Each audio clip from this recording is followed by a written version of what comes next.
Alright, hello everybody. Today we're going to be talking about the potential for another severe weather event today, and we're also going to be talking about what April 4th and April 5th did. First, here's a look at April 4th. We have had 6 confirmed tornadoes from April 4th, an EF2 near Texas, near Dallas, and another EF1. We also had very large hail reports across Mississippi and Florida, with another tornado there in Florida. So here's the day 1 cycle of Alex. We had a 5 torr, 30 wind, and a 15 sig hail. At 13 Z, it went 30 sega wind. Then kind of stayed the same with the 10 torr being added at 16 Z, expanded with 20 Z, and kind of stayed the same size at 1 Z. I'd say the 10 torr probably verified, as there were multiple tornadoes right before the 12 Z period there in Mississippi, not as many in Louisiana. I would say the hail, sig hail, didn't really verify in the spot it was supposed to verify at. There weren't really many supercells that ended up firing out there. Well, yeah. Yesterday, we had a nasty outbreak of tornadoes across anywhere from Mississippi all the way into South Carolina. It was a very significant day, life-threatening day. We've had 1 confirmed death and 12 injuries in Pembroke, Georgia. And then we've also had multiple tornadoes that have injured people. We definitely don't have a final death count at all. That was a very significant day that ended up occurring. We had a regional tornado outbreak across Georgia, South Carolina, Alabama, and Mississippi, into Florida as well. Multiple significant tornadoes, probably 10 or more we're gonna see, and there were also multiple tornadoes. Like overall, we probably had 50 or more tornadoes that happened yesterday. Now, let's go look at the day 1. Oh wait, we don't have outlooks for this day yet, so we're kind of just waiting on when the day is going to get archived. But it ended up going enhanced 10 sig torr, 45 non-sig wind. Now, let's look at what could happen today.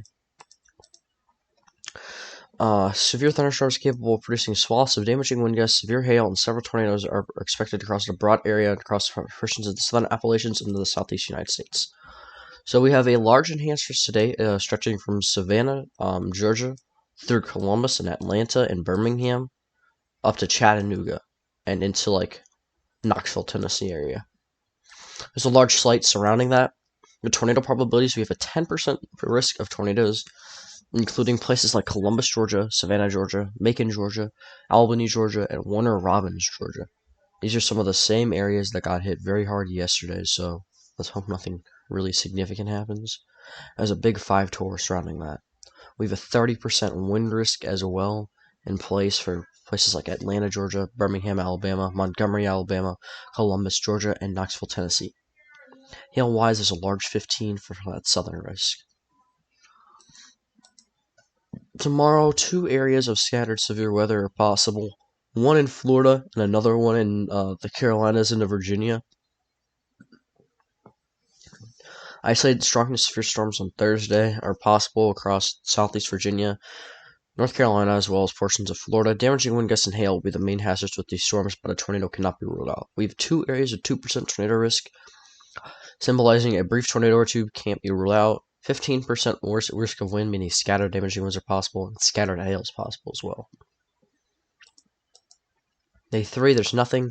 Day 4 through 5, day 4 through 8, we have a day 6, 15% risk stretching from Wichita all the way down to Dallas. We have a day 7 stretching from Springfield, Missouri through Norman all the way down to Dallas and almost near Waco and Lufton. And day 8 will probably have a risk added at some point across the Mississippi River Valley. Could be a bigger day too, big risk area. Here is a look at the newest HRRR run, the 6Z one. We'll also take a look at the 11Z run. We're expecting thunderstorm development, vigorous thunderstorm development in Florida and South Georgia and into Alabama around 17Z. That is 12 o'clock. The environment these storms will be in is very supportive for large to potentially very large hail, significant wind gusts, and also the chance for tornadoes, maybe an isolated stronger one as well. As we move along, these thunderstorms become more widespread, and I feel like any of the ones that are more discrete in nature have the best shot at dropping tornadoes. And you can see the instability here is just really good. could be talking about some really significant instability values. Looks like these will all cluster up at some point. Maybe a supercell out in Alabama. If that does happen, large hail will be the main hazard with it. Into the Tennessee River Valley, more scattered storm development is possible. Large hail, a tornado, and damaging wind gusts are possible out there. In more central, south central Alabama, we have another line of storms forming. With these, it's going to be mainly damaging wind gusts and large hail. Actually, not damaging wind gusts, that's the main hazard. Out here in central Georgia, we can see that this line of storms is kind of overtaking everything, and we're starting to see more of a wind risk really out here, and tornado risk as well. I think the main risk out here is for the southern storms is actually going to be tornadoes. I think large hail and damaging winds are also possible. Large hail is probably the second next threat. Damaging wind gusts is probably the next threat. And you can see there's enough low level shear to create tornado potential with all that instability there. I mean, your instability is super extreme, which is kind of rare for this time of the year. You usually don't have that much extreme instability, and some of these soundings are showcasing a lot of shear too, in the low levels especially. This is like an MCV-like day, except there's no MCV. Again, low level shear driven sounding, which is why we could see several tornadoes today. Again, not bad. These storms will move off to the kind of the east, and we can see there's some pretty good helicity tracks with them, and we get a secondary area to kind of fire up in North Georgia, where widely scattered thunderstorms are possible, mainly with a wind and tornado risk up there. Maybe isolated hail, but I think wind and tornadoes will be your main threat with those. As we can see here, they kind of move off into the Carolinas, and we have a few supercells that form in the Carolinas for the next day. This is 22Z. Not a bad environment. We can look at down at the Carolinas and see what could happen. We can see some isolated severe storms actually fire up into the Appalachian Mountains up here. Isolated, widely scattered storms. Capable of a wind threat, mainly up there. Not really tornadoes, not really anything else. Maybe just a damaging wind threat. And then a few supercell thunderstorms fire in the afternoon on Thursday in the Carolinas and Virginia. These will be capable of damaging winds, maybe a tornado as well, as they move offshore. And there we go. Euro-wise, let's look at the next few weeks. So, with today, this is kind of how it looks right now. These two systems are kind of going to meander across the United States with isolated showers over the next few days.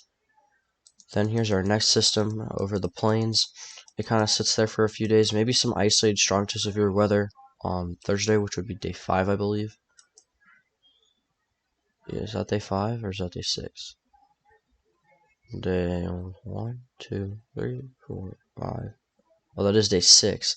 We could see some isolated severe weather on day 6 across the plains, and then it traverses into the plains again for another round of isolated or of scattered severe weather, and then up into the Mississippi and Ohio and Illinois river valleys for the next day.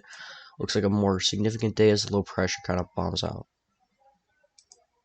Now I'm also going to take a look at what the UK Met has to show for the plains day, and we can see it has pretty good dew points all the way into the 50s already, with some areas approaching 70 degrees there. Looking at forecast soundings there along the warm front, there can definitely be a large hail and damaging wind risk. Let's see where our trough is at. No trough, it's all the way up here. And I think that is the only model that has that happening. Yeah. So, good job being an outlier, UK Met. But here's what the Euro has. Pretty significant still. Kind of stays over the same area. Looks like a nice hail day. Pretty good dew points overall as well.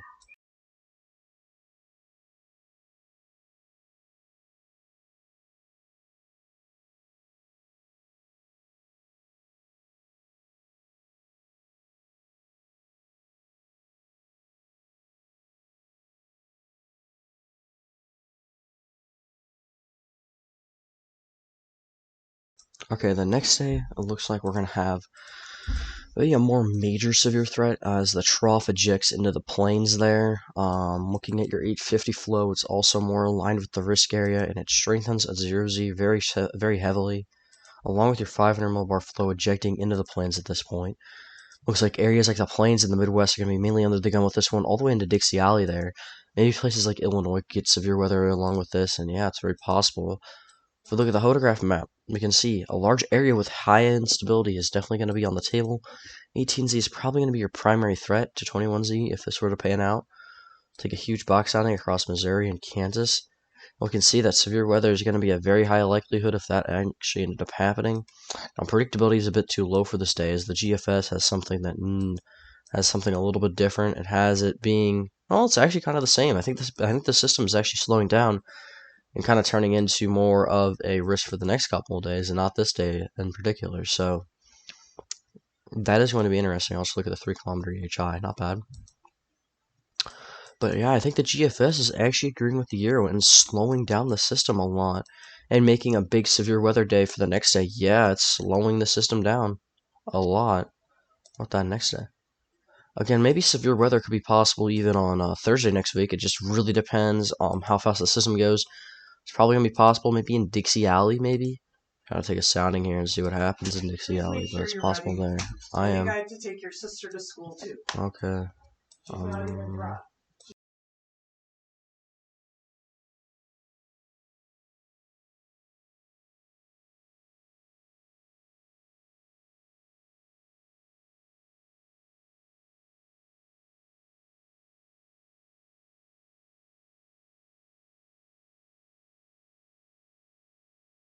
But yeah, that's gonna do it for this one.